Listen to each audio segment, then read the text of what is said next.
Bonjour, aujourd'hui j'ai envie de vous parler de quelque chose qui me tient très fort à cœur.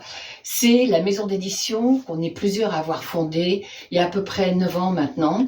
Et pourquoi une nouvelle maison d'édition? Parce que nous avons eu la volonté de créer des supports pour des enfants. Tout ce qu'on dit là dans YouTube, ce dont on parle, sont des sujets effectivement qui sont plus tournés vers les adultes, mais quand même il y a une base, il y a une semence dans tout ça.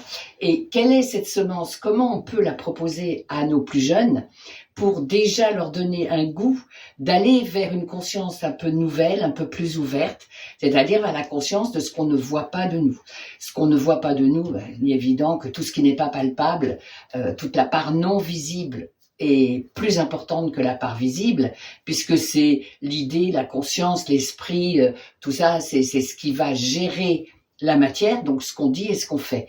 Et l'enfant ne sait pas qu'il n'est pas un faire humain, mais un être humain. Et c'est pour ça qu'on a nommé cette maison d'édition Un autre sens, pour voir la vie du haut vers le bas plutôt que du bas vers le haut, pardon. Ce qui veut dire ne pas se dire je dois faire quelque chose pour être bien, mais être conscient qu'on est bien pour donner quelque chose. Exactement, c'est pour ça qu'on sert beaucoup de l'analogie de la graine et de l'arbre, parce que la graine a l'impression que c'est son apparence qui est la plus importante.